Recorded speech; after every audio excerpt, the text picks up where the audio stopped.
What's up, fam? Thank you for tuning in to B.Y.O.B. Bring your own Bible, where we believe the Bible is basic instruction before leaving Earth. Our goal and desire and mission with B.Y.O.B. is to bridge the gap between the believer and the Bible. We understand that it's important to have a biblical worldview in this crazy world where everybody making up their own way of life. So we're excited. Thank you for tuning in. We will ask you to do us a favor this time. If you're on, let somebody know B.Y.O.B. is on live. Make sure you like, make sure you share, make sure you comment. This is a perfect opportunity. Hit that button at the bottom. We waiting on you. First squirrel of the day. Come on. Because y'all know we have a tendency to do this, right? But he was like, bring your own Bible. Like, he said it so forcefully. I was like, ooh, that's how strong the Bible is, man. Oh my gosh. Come on, play it back so y'all can laugh, because I was laughing on the inside. Then I was trying to be mature, but I could not let that squirrel just keep on running. Anywho, wow. Again, like he said, welcome back. We are excited because we are learning the word. We're understanding why each book of the Bible was written. Why was it ordered in the way that it was ordered? Who wrote it? Who are they talking to? How does it apply to me here in the 21st century? Y'all, it's 2026. 2026. Yeah. Wow. So how does the word still apply to me? Because it does, right? But sometimes it's difficult to see how it applies. And I remember when we first started, I'm sharing a little bit of my testimony here because this is a growth journey. And our hope and prayer is that as a believer, as a disciple, that you are growing, that you are learning, that you are evolving, because it's not meant for us just to come into the knowledge of Christ, sit on that knowledge. Maybe we share it with a person or two, and then that's it. It's meant for us to continue to evolve, to continue to grow and develop, not just as believers, but as individuals as well. I like it. So with that being said, when we first started this journey, I shared with you guys that I tend to like the NLT version. That's the New Living Translation. It makes the most sense to me. And to this day, that still stands true. However, I am growing, right? So I have been, dibbling and dabbling in the King James a little bit more. What? You finna get saved, girl? Only because, and then I told y'all I did not like going to the Old Testament. Last week you said like Leviticus and Numbers, then with the boring books. That's what you said. It get hard. I'm not gonna say that God's word is boring. Oh wow. Okay. Wow. But I will say I was not a fan, I'll say it this way, of the Old Testament. I would tell people, if you are like can't sleep, go pick up that Bible, go to the Old Testament, and you're gonna fall right to sleep. Because it would do it to me every time. I didn't understand. It was too many begats and begots and this generation and that generation. Succession and planning. Yeah, it was a lot. Good, especially if somebody breaking down with insurance, protect the family, leave a legacy. It's all of that in there, but it's just like, bing, bing, bing, and who is this? And then you learn at night, like who, and then you try to sign it. And then the verbiage, especially the verbiage in the King James Version, it can be overwhelming. So, I'll rename people in a minute. Honey. Keisha begot Leon. You can't be calling Tyrone people. I need to know Rachel's story. You can't just change people's names. Hey, I'll wait till I get to the main character to work on that. Oh my gosh. But point being, since we have started going through each book, like trying to see Jesus in each book, trying to understand how it applies to life today, I have really been enjoying myself is where I was trying to get. So with that being said, because we don't want to stay on that squirrel too long, y'all know when we started this and we're going through each book, not necessarily chapter by chapter, but we're summarizing it and taking out some nuggets that we can use and dropping some little tidbits on the way so you can do your own personal studies in your own time. So we started with Genesis. It's the beginning. It literally, I would say that when I used to read Genesis, or if I heard Genesis, it just talks about the beginning. Talks about creation. But now now that I am reading and going through and understanding it differently, it's the beginning of redemption. Not just the beginning of creation, the beginning of life, but it's the beginning of the redemptive plan. Back in Genesis, it was already in the plan for Jesus to come and be our Redeemer. Like, that's how I'm looking at the book of Genesis now. And I see him in Genesis, right? It talks about creation. It talks about the fall. We talked about the Abrahamic promise, right? And how God chose this family lineage to bring forth our Redeemer. And we talked about how Joseph was the one to preserve it, even though they were in Israel and all that stuff. Then we get to Exodus, because Genesis, Exodus. We get to Exodus, and Exodus was about deliverance and identity. God's people were captive, right? And they had to go through their tests and trials. While they're in it, a lot of them actually became what they were in. Like, you're in slavery. You don't have to have that mindset, because I choose to believe we had some forefathers as a community. It's Black History Month. We had some forefathers and ancestors who didn't have the mindset of a slave mentality. I'm going to do this because I'm being forced to do it. But in my mind, freedom is on my mind. They survived until and even if they didn't experience, we get to enjoy the privilege of it today. In your DNA, though, survival. So in Exodus, they were forgetting, some of the we would say old heads were dying off, which left the newer generation without the experience. They would hear the stories from the old heads, but when they died off, who's left to tell the story? So Exodus ends up being about deliverance and identity. God raised up Moses. We talked about the Passover and how the blood covered God's children, just like the blood still covers us today. The relationship on Mount Sinai, the covenant relationship, begins there. We talked about the tabernacle, how God dwelt there, but Jesus is the tabernacle. He dwelt, like, y'all, from the very beginning. He was there all the time. It felt in my spirit. He was there all the time. I mean, good, great. Then we go to Leviticus. This is also a good way to learn the books of the Bible too. We go to Leviticus, and in Leviticus, we talked about the formation of holiness. The question was posed: how does God dwell with a sinful people? Well, he knew from the beginning that we were gonna fall off, and he had to reach way down because we fell all the way off. In the garden, sin crept in, and that little seed became, my gosh, what we are today. We talk about how bad it is. People killing people, like selling kids and harvesting organs, and the drugs and racism still being very much prevalent, and all the things that we see wrong all stem from what we say is that one little seed of sin that crept in the garden way back when. So in Leviticus, we talked a little bit about the sacrificial system that was set up, how they had to offer sacrifices up to God for redemption, repentance, to restore the relationship, to get back in all of that. And we talked a little bit about what that looks like for us in the 21st century. And you talked about how our money is our time. We sacrifice time to make money. So sometimes life is blood. Exactly. So then you giving that time. Same thing in their country.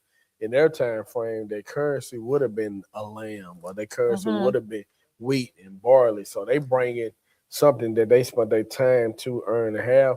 And the same thing. And of course, remember, this before God come, Jesus come down to a 42 generation, and he become our atonement. So that's what we're going to, even though we're in the Old Testament. So now it's all leading. So when it's easier for you to come lift those hands in service now, and thank God, because it's already been paid for you. But then they paying for their sin. Imagine, oh man, I gotta keep doing it in the situation. And that's what I love about it. And even what you brought up about how I was like just saying, Not, I use the word saying it was boring. It's just going through all the detail. But me, I like to connect the dots once I get to the other side. Because my daddy said like this, the Old Testament is the New Testament concealed. And then the New Testament is the Old Testament revealed. So once you start learning it, you're like, oh, that's Rahab is, oh man, then you start connecting the dots. That's when the begotten and begot start making sense. Yeah. Because you're like, okay, this what so Moses, boom. And so now coming into this is where I think you're going with it. I seen you saying the transition, Deuteronomy is coming in here, structure. You saying leadership transition because as they exiting, coming out of there, Moses is transitioning. I say this all the time. Moses is the mind of God. Y'all give me credit for this. Aaron is the mouth of God. But then Joshua is the might of God. So then you start seeing Joshua warring, but he's warring out what Moses has put out. Because God is speaking to Moses, but then Moses is not speaking. Aaron is speaking because Moses is sharing his mind with Aaron. And then you got Joshua execute. So you start dealing with Joshua and Caleb. Them the ones you realize too that went to the land, spied out the land, all this stuff, and then come back telling this it. But you're seeing the transition happen here and now because they spying the land. They saying we can take the land. Come on, man. You remember they say, "Are you about it?" Yeah, they was about it. That's the number one thing we get to Deuteronomy. That's the sermon from Deuteronomy. Other than that, you start running from it. But you get in there like, man, don't listen to them, the grasshoppers. So you're going in. But it's the mindset, because like you said, they out of slavery, but then they got this slave mindset. They going into the land. This is what God told us we can have. This is our real estate. This is our property. If we want to make it modernize what's going on today, they get overwhelmed.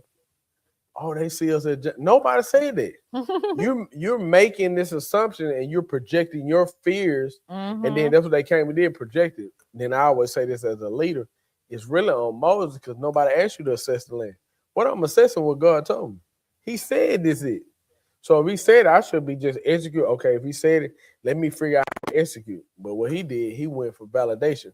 That's what we do. While you watching, come a little closer, let us check. Talk to us. Sometimes that's the reason why we miss what God has for us, because we waiting on family validated. You want friends. Even sometimes church pastors and preachers, they miss it too, because you want them to be spiritual, but the problem is you trying to get somebody to validate what God showed you instead of going to the source. Like, so you need to remember what God said. I'm going to honor you. I'm going to honor the voices in my life. Like I always talk about, honor the voice. Thank God for my spirit to follow those. Sometimes people are missing too. Like they got good intentions. They ain't trying. But you got to give people the grace and space to grow too, because they're going through that balance. Right? But when you know you hear God, like that's how I am. Like when I know, I'm going to share it. It's not really, hey, I'm just, this wasn't my spirit. What he said, and that's it. Because I mean, I got to live with it. Yeah, you got to live with that. If he give you an assignment, he put something on your heart. I promise you, what I have learned is it's agony not to execute on no. I watch you, and I can tell. I'm like, oh, God, talking to you, because that thing be on you, and it's like you be like, just please get it out, please. Especially because it ain't for you, and so then. Because anytime God doing something, it ain't gonna be selfish where it's just you. It affects other people, and so that's what's going on with Joshua. And you could tell the aggravation of Joshua, because when Joshua do transition from Moses, and we can get into, he hired Moses in the rock. So you got a whole nother thing where Moses' body at. So that's why they believe Moses is gonna be one of the prophets that come back with Elijah, because Elijah get taken up in the fire flame, but then they said Enoch walked with God and God took him, so he gone. So they believe Moses is one of the three, because they don't bury his body. Like, where's his body? So they believe he one of the three prophets that come back. That's church stuff right there. But I say that because this was happening. Moses is transition. Joshua take over. Joshua is feeling the weight of it now. Because remember, the mind of God, we're following Moses' mission, but Moses is gone. Yeah. And then this generation is dying off. Joshua take over. What's crazy, the generation that's dying off is the generation that he got to go back and forth with. He see them, he honor them. You wrestling with all that. These your predecessors. They walk with Moses. You watching all this transition. And what's crazy is it's milk and honey. Can you imagine the ones that born in the desert that got a chance to walk in there as the spies? I know it's something better. Like, I'm not, some of y'all praying for something better, but I know it's something else that's better than this. and I gotta stay. That's tormenting me. Like if I know it's better over there, like I didn't seen it, I didn't taste it, I didn't have the honey, I didn't have the milk. I gotta come back here. Can you imagine the fussing and fighting they was doing? I don't if y'all talk. just listen, I'm trying to tell you, but that's giant. Yeah. But I'm trying to tell you, no, it's giant. So I can only imagine the beef that was happening just among them. And that's what I love about the Old Testament. That's what I do love about it, because it give you all that drama. See, Paul and them just, you think Paul don't have no drama, but you hear little stuff because you say, y'all think Peter and Apollos, so you see some beef. Like I follow them because they start saying, but the Old Testament give you the real deal. You know he's so angry when an angel show up, he say, who you with? You so mad you'll fight an angel? Like you don't even recognize an angel, man. I'll swing on anybody. But it just shows you that frustration in leadership and just pulling people together. I imagine Moses' transition. The Bible don't say this, but it's just me because I know how people is. Yeah. Aaron is still there. So it's a little power. I'm trying to watch the camera, but I'm trying Ashley. Don't give me Ashley. No, we go back and forth. We got to so go back and forth. But that's cool. Watch it now. Shout out to Tuck on that, man. Shout out to my boy. Hey. So Tuck in there. But this the thing is, imagine wrestling with the fact, okay, Moses gone, who in charge? Because I know you got that going on a little bit too. Well, that's cool. Man, Aaron been talking on Moses' behalf. You see what I'm saying? So you got some of that going on. But then that generation died off, and then he actually get ready to transition process. He started leading. But remember, he's a different type of leader. He's a warrior leader. And you can mess up because you got used to Moses. You got the conflict of this new leadership. Yeah. And that's why I tell somebody now, 2026, you seeing all this shift and change, all the different stuff in church. People don't like it. Cars being drove on stage. People come down. You got Drewsy made that skit. Everybody laughing. It's a joke, but at the same time, it's just a transition of church. Even with us saying we're online ministry with in-person option, everybody bringing something different to the table, but it's on purpose because you're seeing the changing of the guard. Generation is changing. It's a new manifolds of you just seeing a different representation of. I told y'all when he break the bread, it's pieces of him. He's showing you this person get a piece, this person get a piece, this guy giving everybody a piece, man. It's crazy. So I want to share something that I did because I stayed in it way too long. Got you. And it's like this spirit, like when I used to didn't chase squirrels. And I think some of it is hormonal, but a lot of it is a spirit like jumps off of you and onto me. Come on, you gonna try to put that on me.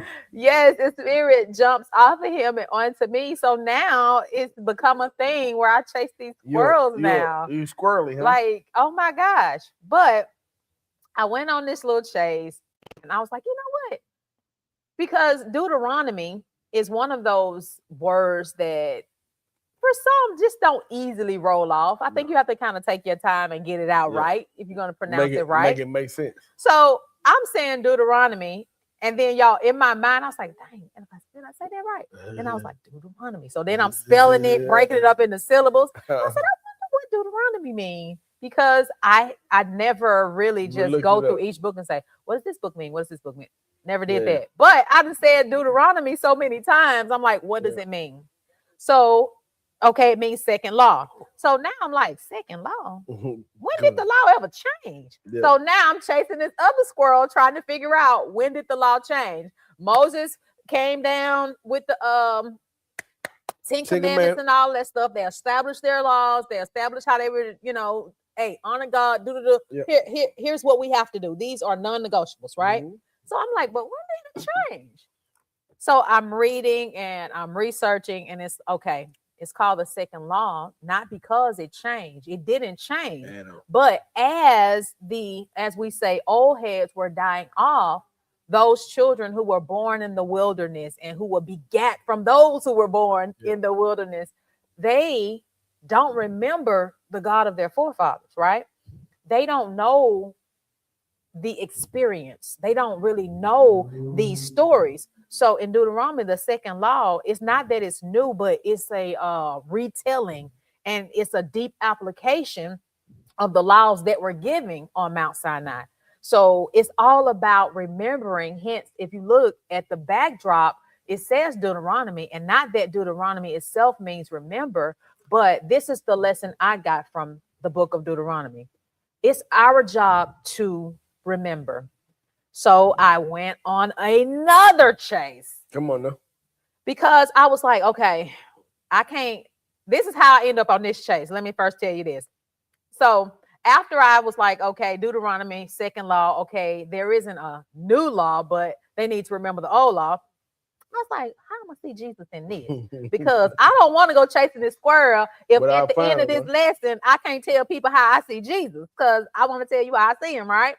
So I go on this little chase, and I want to see how does the book of Deuteronomy, like how does it show me Jesus? In Matthew, I wrote these scriptures down, y'all, and if you can see my computer, you can tell I was chasing a squirrel. Let's just say that. But in Matthew, let's see, in Matthew, when Satan is tempting Jesus, he had 3 temptations that he presented him with. Number one, he was like, in Matthew 4:3, I have it here. He was like, if you the Son of God, command the stones to become bread. Jesus quotes Deuteronomy. He quotes Deuteronomy 8:3. He says, man shall not live by bread alone, but by every word that comes from the mouth of God. This right here is like, for me, when Israel fell in the wilderness by complaining about the food, Jesus succeeded here. Israel failed because they were complaining about food. Yeah. Jesus was hungry too. So Satan's like, if you really this man's son, go on, tell him, because I know you got the power if you really his son. That man should not be loved by bread alone. But then he quotes Deuteronomy 8:3. Second time he tempts him, he says, throw yourself from the temple. The angel's gonna come and rescue you. Yeah. Then Jesus quotes Deuteronomy 6:16. Now, mind you, he combating with the word. Something we have to learn how to do. Mind you, he wasn't physically there. Right. But my objective is, because Jesus comes in the new, my objective is to tie them together, because I want to see him in the beginning, right? Because I told you that God had us on his mind in the very beginning. The whole time. So Jesus quotes him. He says, you shall not put the Lord your God to test. Israel tested God repeatedly, over and over and over. Jesus refused to manipulate God, trying to prove or make a spectacle of him. He refused to do that. So Satan comes a third time. Satan offers Jesus the authority over all the kingdoms. Jesus' response was Deuteronomy 6. Worship the Lord your God and serve him only. The one thing that I take away from these attempts of temptation was that, and something that I see, because Jesus keeps quoting something that Moses has already written. Yeah. Moses wrote it to remind the children of Israel who they were, where they come from, and what their objective was. Jesus quotes these, and I feel like there is great significance here, because Moses wrote it way when. Jesus connects us back to it by reminding us that when temptation comes, you better remember the word. Remember that man not going to live by bread alone. Remember to honor God, to worship him, serve. Yeah. Like he's telling us to remember, just like Moses wrote all of this so that the children of Israel could remember from whence they came. Yeah. And then what's good? That's good. What's good about it, he's teaching us too. What his point, he say, he have not come, and I'm paraphrasing, he didn't come to abolish law, but to fulfill it. Mm-hmm. Meaning he's so powerful that I'm reaching back and bringing it where I am. I don't want you to think I came in because that's what they thought he would come to do. Thought he'd come in and eradicate it. Now I come to bridge the gap. I'm trying to bring the Old Testament to the New Testament, so he quoted me. And then me just point out with his shoulder, the prince of the air, he has no power. He had to ask Jesus to turn the stones into bread. He can't do it. Yeah. He had to ask, hey, I can't push you down because I really would like to just push you down, but I don't have authority to do that. Cast yourself down. The angels got you. I'm trying to tempt you with it. Had he fell into temptation, though, it would have showed how, I would say, for the lack of a better term, arrogant or prideful he was, because he would have been caught up. We often say, not by my power, not by my strength, but by his spirit. Yeah. But if I am operating in my own self, in my own flesh, and I'm allowing people to get in my ear and then I'll jump in something too soon.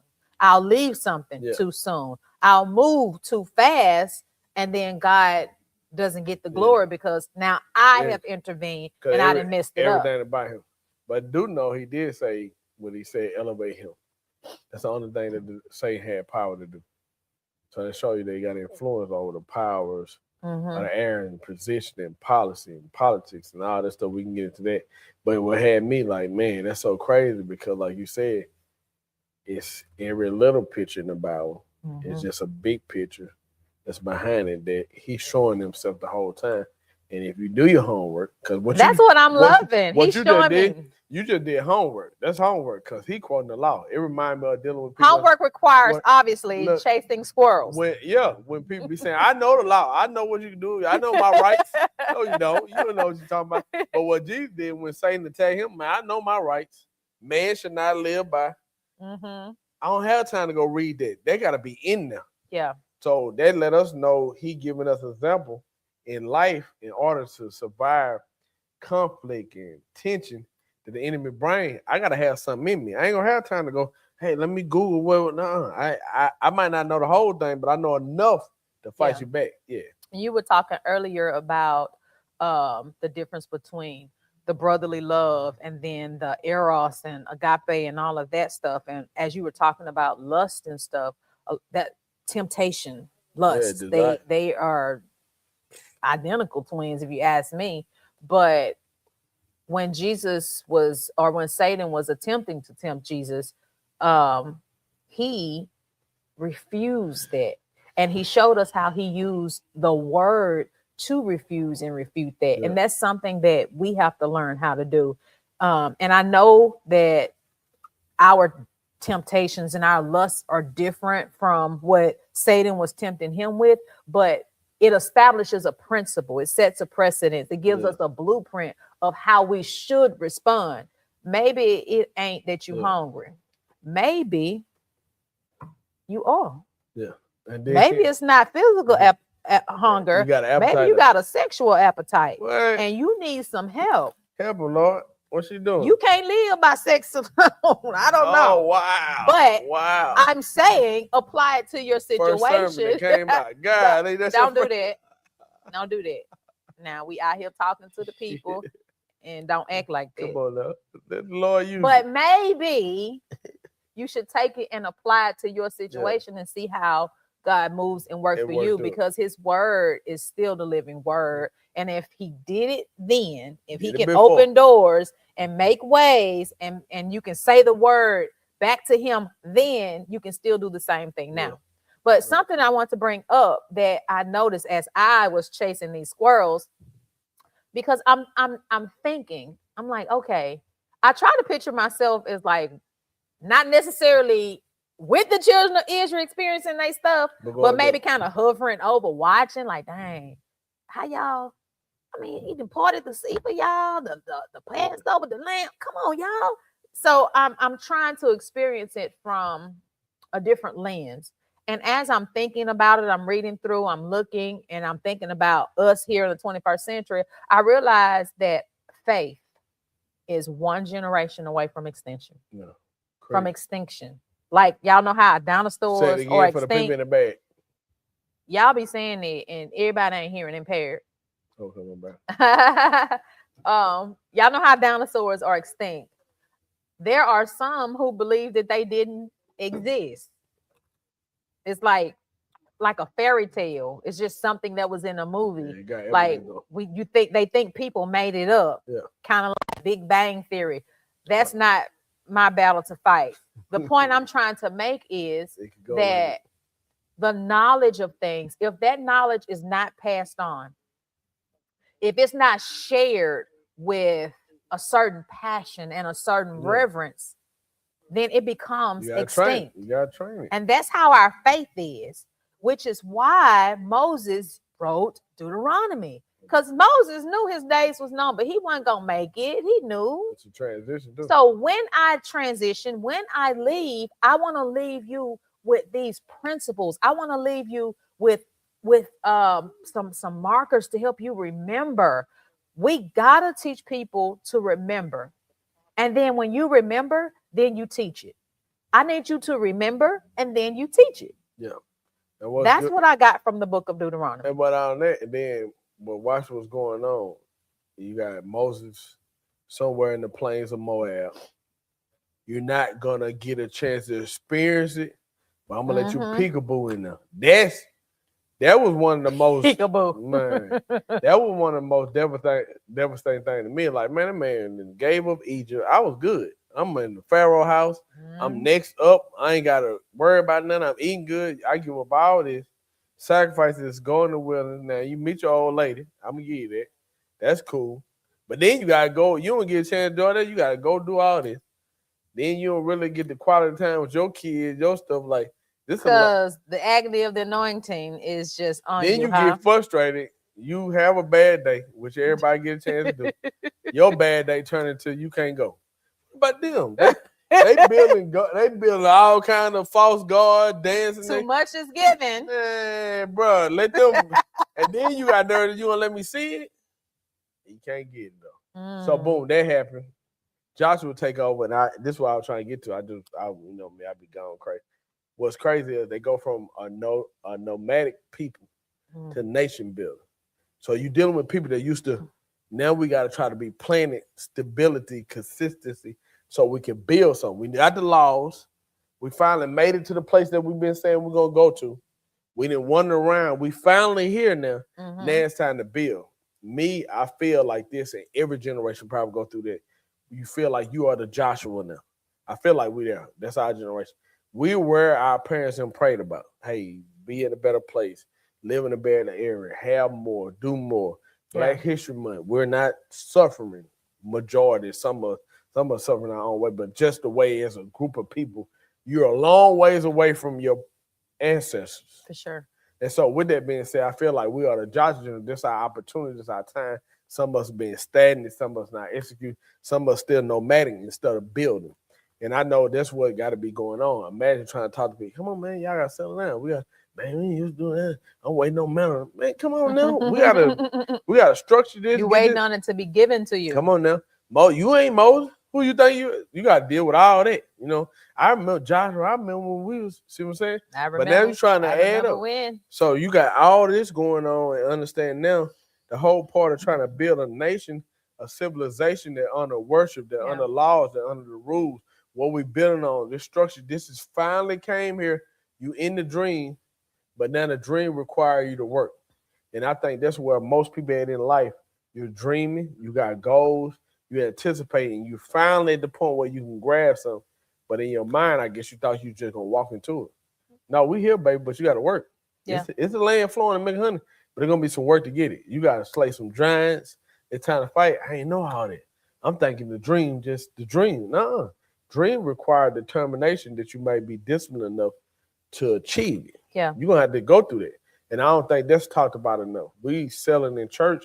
God, Jesus can't work it out. Boy. If you let him, there's somebody in the back. If you let him, we'll let him. But it don't happen like that. He's gonna work it out. But you're still gonna have to get in there and put in some work. And that's what I love about the Bible. Because when you study it, we lie in church, but when you study it, every time you see, it's work getting put in. Like somebody is sacrificing something on the back end that's happening. That got to happen in order for you to execute, to enjoy the benefits that he put in front of you. It's never that easy. I definitely agree that work had to be done. It was necessary. Period. Because you had these people multiplying hand over fist. They were replenishing the earth. Doing some of that, they were doing what was commanded. Yeah. They were being fruitful and multiplying, okay? Yeah. And they were growing in such great numbers.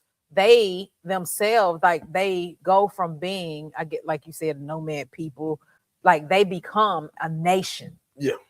So growing up. So when you get to your place called there, like you're still trying to establish you could say your chains of command. You're trying to get the economy going, and you're trying to build wealth, and you're trying to do all of these things. And Moses knew that this was their time of building for themselves, not for Egypt, right?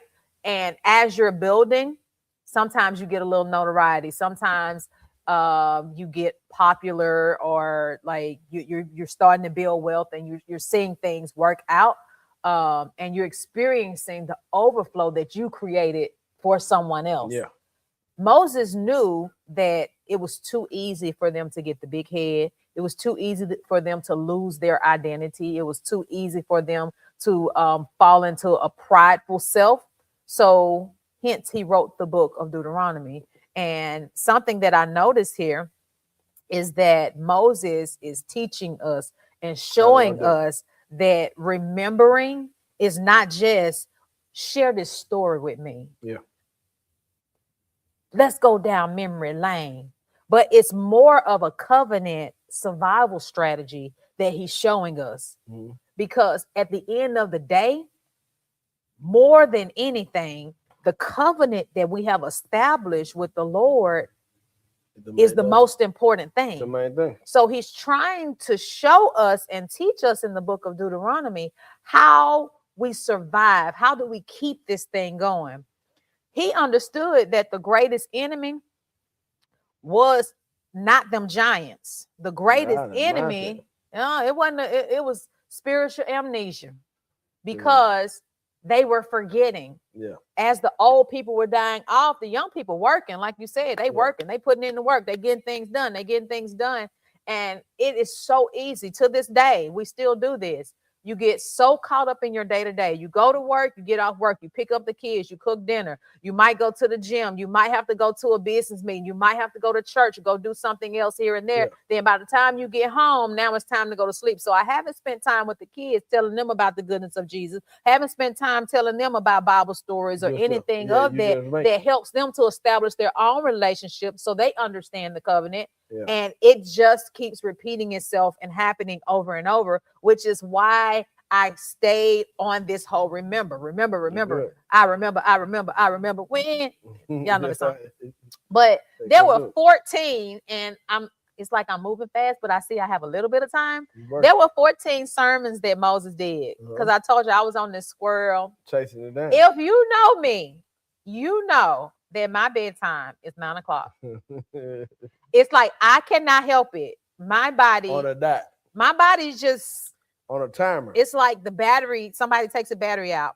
I asked my mama, this is a squirrel too. I was like, did you used to make me go to bed early? It's like, you know, just always gone to bed early. I wasn't made to. My body's just, it's like natural melatonin. But anyway, I was up to 1 a.m, y'all. I was up to 1 a.m, still chasing this squirrel. Because I was like, and it wouldn't leave me alone. It was like the song we sang this morning in worship. He's not done with me yet. And I'm thinking, oh my gosh, he's not done with me. That's why he woke me up again. You know, like I was having a moment. I had the same thing last night because I'm like, there's something significant about the remember. Why is Moses, why is he still reminding us to remember this? Don't forget this. And this is like, and it happens repeatedly. So I'm on a chase. So why was it so important that Jesus remembered what was written and said in Deuteronomy? And that's what he used when the devil was tempting him. Mm-hmm. So on my little hunt, I'm gonna show you what I found. Moses had 14. He had 14 sermons, but I'm gonna say direct sermons where he said, "Remember." And I want to share with you guys how it helps us with our identity.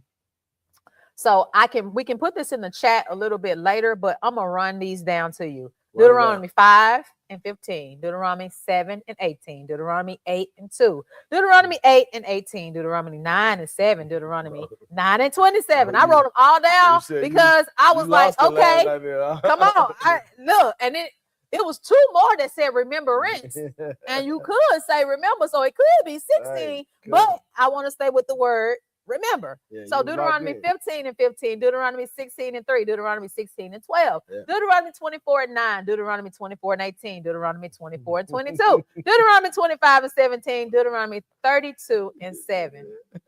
It teaches us, y'all, I'm telling you, just like I read the scriptures down like that, I kept going. Mental health is I was up till 1 in the morning. And maybe it was for me. Maybe it was for me so that I can remember. Bless somebody. This man talking about bless my body. Help us all today. But I felt like there was so much weight and so much significance in it because it gives Deuteronomy itself is teaching, right? Yeah. It connects us directly to Jesus because he quotes it himself. So Jesus quoting it, I feel like maybe I should know it, right? So that's what made me just be a little bit extra with it. In the book of Deuteronomy, it wasn't that Moses was just randomly saying, hey, remember this, hey, remember that. It wasn't about the repetition of saying it, but he was creating a framework. So I was like, okay, what is he trying to get us to remember? So in those first few Deuteronomies, and you have to go back and see them. I'll try, maybe he'll put them in the chat. Yeah, I got you. In the first one, he's trying to get us to remember our identity. He keeps saying, you were slaves. Now you're going to be landowners. You're going to be wealthy. You're going to be powerful. But don't forget your humility. Don't forget where you come from. When you don't know your identity and you get a little confused, sometimes you go off the rocker, and we talked about this a while back last year. You'll start operating out of your gift instead of your anointing. Yeah, you'll start or skill too, because that's level 2 skills, your gift. Because some stuff you just work towards, you just good at because you didn't put in the work. What I was really trying to say just came to me. She just realized, hello. You'll start operating from your gift, but we talked about it. We said your gifts are dope, but what about your fruit? Right. You won't be operating in the fruit like we were created to do. Overflow from it. So the identity protects us against pride. It keeps us from being a prideful people because, shoot, he just brought us out of slavery. Yeah. He did it for a reason. Yeah. Like, we don't want to succumb to that again. So I need to remember who I am, where I came from, and what my purpose is, so that I don't fall back into the same traps, and so that I don't become the trap that I was once in. Come on now, work it. That's good. That's good. Stop That's it. squirrely. That's good. Call you gadget off what is a ducktail. Really? Yeah, flying squirrel. That was a flying squirrel. You went, baby. I'm telling you, and it all came from remembering and then going back. That's why you was asleep this morning. That's why, y'all. I woke up. I didn't wake up to the alarm when, like, the house alarm had to go off. What are you doing? Because you in Deuteronomy. Stop. We got to finish our Bible study. What is the definition of doing? Well, I never said. What were you doing? You're sleeping right now. We got to finish our Bible study, friend. Oh, I'm finished up with you. So here go our little framework. Moses wants us to remember our identity. Right. Yeah, we were slaves. Yeah. We're no longer slaves. Yeah. And because you are no longer slaves, don't get the big head, because it wasn't you who delivered yourself. We finally here. Yeah. We here now. So don't forget. I think it was a moment too, just to show honor, and then showing us how to pass the baton and legacy too. I think it's like his whole example, like, man, Joshua, he's transitioning. God honor him, man. The angels come get him. You can't have no, your sir. I don't care how good them pallbearers and they walking. Yeah, angels come just. The only reason he struck the rock because he was so disappointed that they weren't honoring God. Hey, let me go here. Let's go. Let's go to prophetic implication in this. Look how good this is. He said, I am the rock. That's Jesus, right? Uh-huh. The problem with Moses, because he didn't follow the instruction, he struck the rock twice. It was never meant for you to strike the rock twice. Remember we tell the woman, twice. Remember we tell the woman at the well, I am the water, living water. That's what he getting for the rock, for striking. Yeah. The first time he did it, fresh water come out. You come out and hit it more than one time, That was unnecessary. That's the stripes. Mm-hmm. So it's prophetic foreshadowing of you seeing Jesus in the New Testament from the Old Testament, because the Old Testament and the New Testament reveal. New Testament, the Old Testament conceal. There you go. Or the new here the Old Testament. He looked into it. That's it. The Old Testament is the New Testament concealed, and the New Testament is the Old Testament revealed. Boom. I'm just trying to make sure. I'm sleepwalking right now, but I'm saying that's the problem when he was disobedient. Mm-hmm. So now the biggest sin, watch it now. I'm taking you back to I just took you to the New Testament to take you back to this. The biggest sin is disobedience. Yeah. That's how you get out the garden. So this is what Moses did. That's the reason why he lose the promised land or lose access to something that he get ready to walk into, because he strike the rock. It's a metaphor. It's a type, it's a shadow, because what is Jesus? Mm-hmm. He is the rock, the rock of ages. Yeah, he is the living way. Yeah, and then you strike him twice instead of the once. And that's where you break it. So disobedient, because he's trying to show you what's to come. But Moses is out of order, because that's not part of what's coming. This is in your flesh. You're acting out of flesh. Yeah. Flesh can't go over. This that's spirit. Good. You should do that for Easter. You should talk about that. Come on. Everybody gonna be doing the 7 things. You ain't got to do what everybody doing. Oh, wow. You just go on and do that right there. Wow. Back to that framework. It's our first service, so we got work to do, baby. So Moses trying to get them to remember their identity. Then the dependence. Yeah. Listen, don't get so caught up in yourself that you fail to realize who your deliverer is, who your redeemer is, who your protector and provider is, because it's real. It's proof in the pudding, right? Yeah.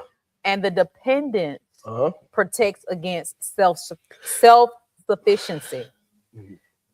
It's Deuteronomy 6 and 13, Deuteronomy 25 and 17. Like all of these different passages of scriptures are reminding us to remember our identity, to remember to depend on Jesus or on God. Mm-hmm. And then the third thing that it reminds us to do, because we talked about the identity and the dependence, but like you just said, is the obedience. Mm-hmm. Yeah. And I'm not making excuses for them, but sometimes you don't know what you don't know, right? If you are unlearned or ignorant to something and you just don't know, you just don't know. You just fall in the habits of everybody else. For a lack of knowledge. Yeah, you fall in the habits of everybody else. You just go with the trends, and what you see Willie Foo them do, you're gonna do it too, right? But Moses knew that this was a strong possibility, so he's like, y'all, you got to remember the days of old. Obedience flows from remembrance. Yeah. Think about a child.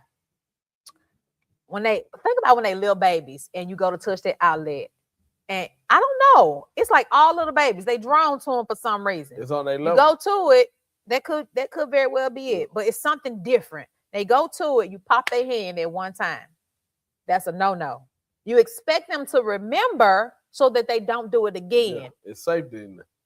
Safety is in the obedience. Because if you remember and you don't do it again, then you won't get electrocuted. Okay? Yeah. Just like us, if we can remember the days of old, and if we can honor the days of old, if we can walk in obedience, because we know what it means to honor God. We know what it means to keep that covenant. We know what it means to live in holiness. If we can honor that and walk that thing out, then I think this is good right here, because this is what's the difference between religion and relationship. Because religion say I do a thing just to do it out of routine. Relationships say I do it because I remember it. See what I'm saying? Yeah. So that's why he says, often as you do this in remembrance of me. Because you could do it without remembering. Because that's a routine. It'll become, just that's out of habit. Religion. But he's saying when you do this, do it out of relationship. I need you to remember, rethink, replay, put in your mind how we got here. And then do it. This why I said you make the bruises and the whipping come afresh. That's what he said happened, because they remember it almost like you trembling when you do it. That's why I told you I want us to pause before we did all the communion. Because people just doing, we do it on first Sunday. That's cool. You do it, but it's a routine out of it. And then who said you got to do it every first Sunday? Yeah. It's so much so like you having a birthday every first Sunday. It don't that cake. I don't even want cake this time. Give me strawberries. But if you make it where, hey man, take us back. You know how something hit you and you, oh man, I felt it in my stomach. Like, I've been there, because now that's a connection and that's a relationship that's deeper than a routine. Yeah.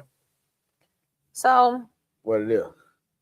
The way that I see Jesus, number one, I told y'all Jesus. When I see Jesus, I told y'all Jesus started quoting Deuteronomy. So watch this. Why does connect us with Jesus? Again, and I'm gonna keep saying it because I feel like, shoot, they had me chasing squirrels. I want y'all to go chase them too. A squirrely nation. When Jesus was tempted in the wilderness, that's Matthew 4, and I know we over here in Deuteronomy. Take your time. But he quoted Deuteronomy. Just go to chapters 6 through 8. Those chapters talk to us about identity, talk to us about dependence, and it talk to us about obedience. Yeah. What I see is Israel failed the test, but Jesus passed. Jesus passed, y'all. You will see that as a teacher. You grading the test. Israel failed. I didn't grade it. God graded it. Teacher of the year. Jesus, you have almost made me say it wrong. Bite your tongue. Oh my God. That's what you tell the people in that class. No, what I see though, seriously, is Israel failed the test. They failed, but Jesus passed because he remembered and he was quoting those scriptures like, hey, man, should not live by bread alone. Yada, yada, yada, yada. He remembered and he passed. He remembered his identity, number one. He remembered that he was the Son of God. Hands down. Man, get on with all that. He depended on his Father. I'm just saying it in a way that... Stop. I got you back. Be mature. He depended on his Father because he knew that God would get him through. Even when he was on the cross, he was like, okay, I'm giving my spirit to you. Remember, I told y'all one Sunday I almost had a little fit because of the word nevertheless. He was like, nevertheless, not my will, but yours. Like, regardless of how I feel, regardless of what my situation is, what I'm going through, listen. I'm yours, everything I got. Like, I'm depending on you in all things. So Jesus passed that test too when Israel failed. Okay. He worshiped God alone. Israel had them fell off because they was doing them idol gods and all this stuff. They had like you said it, they crashed out. But Jesus passed the test. Come on now. He is the faithful Israel that they were supposed to be, but they did not remember. So I want to leave you with this. You got to remember. And I'm not telling you to remember what Adam and Eve was like in the garden. Like, you can just go read that, right? But remember who you are in him. Remember who you were created to be. Remember your purpose. Remember how far he's brought you from. Remember what he just did for you 5 minutes ago, 2 days ago, whatever the time frame may be. Remember that prayer you thought was such a simple prayer and he answered it like that for you. And you was like, oh my God, he did that for me. Remember all of that. Remember how he kept you when your back was against the wall and you was between a rock and a hard place. You got to remember all of these things, because in remembering, I remember who I am. I remember why I was created. I remember to depend on him. I remember that he will not fail me. We were singing it this morning. He didn't do it then. He didn't fail then. He passed. I just showed you that. And he's not going to fail now. His word's not going to return to him void. He's not a man that he should lie. But it's for us to remember, because in our remembrance, our deliverance will come. In our remembrance, our anointing will begin to stir up a little bit more. In our deliverance, we're going to draw. In our remembrance, we're going to draw other people. In our remembrance, we're going to be a little bit more obedient. In our remembrance, we are going to offer and present an authentic, genuine, and pure worship. That is my desire for everyone. I mean, including myself. I want your worship to be so surreal. I want it to be so pure and so powerful that you literally, now we don't want the Lord to crack the sky just yet.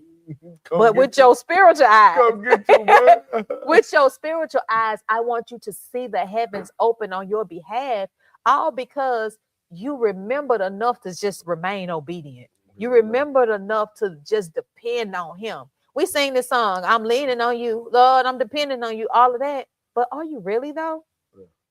Are you really? Like Michael, when you say that, do you remember the time? See, I'm trying to be spiritual, and he is such a worldly person right now at this moment. We fell in love. I feel like my squirrel chasing has made me. I feel like my squirrel chasing. You flying, so no. You flying. But hold on. I need some help. Don't let him come for me like this. Name on no. What's her name? Charlie? No, don't answer him, Nathan. What's her name, Charlie? No, we have to be mature. We ain't got much time. Listen, I feel like my squirrel chasing has blessed me, and I hope it has blessed somebody else because it has made me look a little bit differently. So I'm not so intimidated anymore when I jump into the Old Testament because I'm on a mission. My mission is to find Jesus. And if I'm looking for Jesus, I'm going to find something because he's there. Where's Waldo? Because he was there all the time. Where's Waldo? No. Your squirrel chasing to have us talking about policing, a race car event, some in black politics, something in the government, and then back into the word. Mine stay in the word, okay? He's sleepy. That's why he's trying to shade me, but I'm not gonna let him make me forget. I'm gonna leave you with this, guys. Remember. Yes, sir. Go to the book of Deuteronomy. If you need to play it back, could you please put those in the chat for them so they can go look at all of those scriptures that remind us to remember. Moses left a framework and a blueprint for us so that we never forget the covenant, so that we continue to walk in holiness and be obedient and keep the connection strong and pure. And that's what I'm getting from the book of Deuteronomy. So I'm sorry we didn't go into a lot of the stories, but honey, that's where I went. When I saw remember, and then it was like, dang, again. And don't forget, it's two of them that said remembrance. But I was trying to be like, okay, people know I'm a teacher, so I'm going to stick with the word remember. But go and check out Deuteronomy for yourself. And then drop in the chat what it has done for you, what you have learned from it, and how it's helping you in your life, in your business, in your ministry. We want to say thank you for tuning in with us again.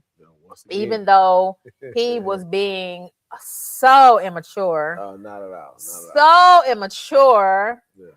I have enjoyed my time with you, love, as well as sharing with you what I have gotten from Deuteronomy. And I hope that it helps you in your walk. Remember, guys, remember also that we need help. Come on. Every fifth Sunday, we're out in the community trying to do something to show people that Jesus has not forgotten about them. We want them to remember as well. We need your help in making sure these endeavors come to pass. We are also moving into a new space within 30 days. We need your help with that endeavor. Also, information will be in the comments. But if you want to give because you can't physically be here, if you want to give because you see we're doing something good and you say this is good ground, it is good ground. We invite you to sow. You can do so by way of Cash App. That's ICANN365, Impact Community Action Network, 365 days a year. You can also give by way of Givelify, Impact Church, DFW. You'll find a picture of myself and my husband, and you can give that way as well. Whenever you feel like you want to get out in the community with us, meet us. We will always post where we're going for our fifth Sunday field trip, and you can join us and be physically with us as well. You're always welcome to attend service. Yeah. Right now, we're at 115 North Main Street in Mansfield, Texas. Thank you, guys. We love you. Until next time. Grace and peace.